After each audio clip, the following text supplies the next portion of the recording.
प्यारे स्टूडेंट, हमारा channel R K sir Rajpur में आपका स्वागत है। आज की इस वीडियो में हम लोग क्लास 10th के केमिस्ट्री का सवाल अध्ययन करेंगे जो चैप्टर 1 से होगा। और स्टूडेंट, यह जो सवाल है बहुत इंपॉर्टेंट है, यह एग्जाम की दृष्टि से है, इसलिए आप इस वीडियो को अंत तक देखिएगा और अपने दोस्तों के पास इसको शेयर भी कर दीजिएगा ताकि आपका दोस्त का भी हेल्प हो सके। तो देखिए, इस वीडियो में हम लोग क्या सवाल पढ़ेंगे कि वियोजन अभिक्रिया क्या है, वियोजन अभिक्रिया क्या है और इसके उदाहरण को लिखे। देखिए, वियोजन अभिक्रिया को अपघटन अभिक्रिया भी कहते हैं, तो दोनों नाम याद रखिएगा। वियोजन अभिक्रिया या अपघटन अभिक्रिया किसे कहते हैं, इसके उदाहरण को लिखे। देखिए, क्या होता है कि जब एक पदार्थ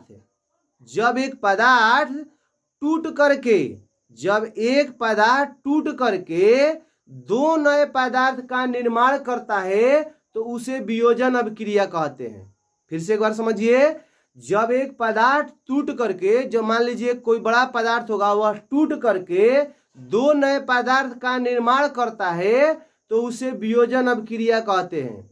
देखिए, क्वेश्चन है और इसका आंसर भी है, बोर्ड पर समझा रहे हैं। देखिए, वियोजन या अपघटन अभिक्रिया किसे कहते हैं और इसके उदाहरण को लिखे। देखिए क्या लिखे, जब एक पदार्थ टूटकर दो या दो से अधिक नए पदार्थ का निर्माण करता है तब उसे वियोजन अभिक्रिया कहते हैं। फिर से एक बार समझिए, जब एक पदार्थ टूटकर दो या दो से अधिक नए पदार्थ का निर्माण करता है तब उसे वियोजन अभिक्रिया कहते हैं। देखिए, जैसे क्या है, देखिए जैसे में यह क्या है आपको, जैसे में है, देखिए का पोटेशियम क्लोरेट है।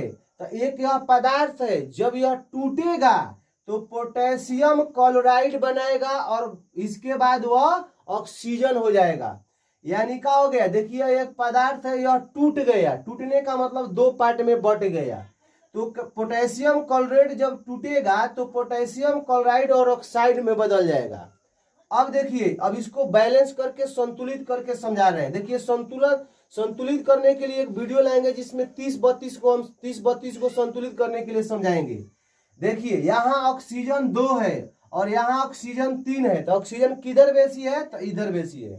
तो जिधर बेसी होता है उधर पहले नहीं लगाते, जिधर कम होता है उधर पहले लगाते हैं। तो देखिए 3 है तो यहाँ पर हम 3 लगा दिए, यानी कहने का मतलब यहाँ 3 जब लगाएंगे तो 3 में 2 से गुना हो जाएगा, तो 3 में 2 से गुना हो जाएगा तो 6 गो, यानी इधर ऑक्सीजन हो गया 6 गो, तो इधर ऑक्सीजन है 3 गो, तो यहाँ 2 लगा देंगे तो ये 2 में 3 से गुना हो जाएगा तो ऑक्सीजन हो गया 6 गो, तो इधर भी ऑक्सीजन हो गया 6 गो।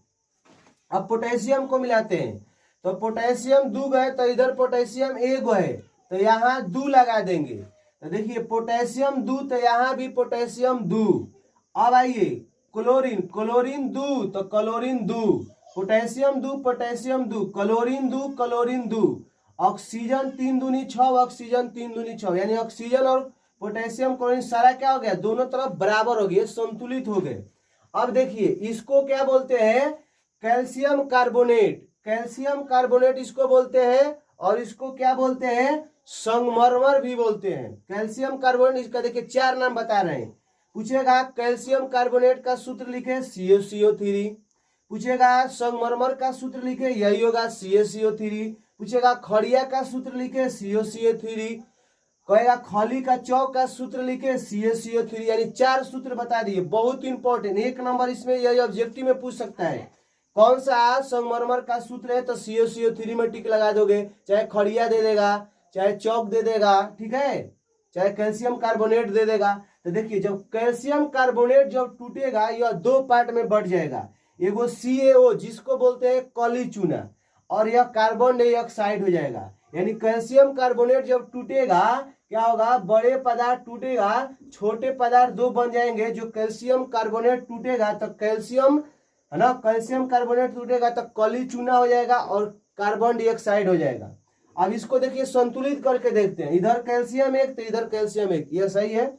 ऑक्सीजन मिलाइए, ऑक्सीजन यहाँ पर देखिए 3 गो है तो इधर 1 गो है, एगो और देखिए यहाँ पर 2 गो है तो 2 गो एगो 3 गो तो ऑक्सीजन 3 गो, ऑक्सीजन भी बराबर और कैल्शियम भी बराबर। और कार्बन मिलाइए, कार्बन एक, यानी यह संतुलित है।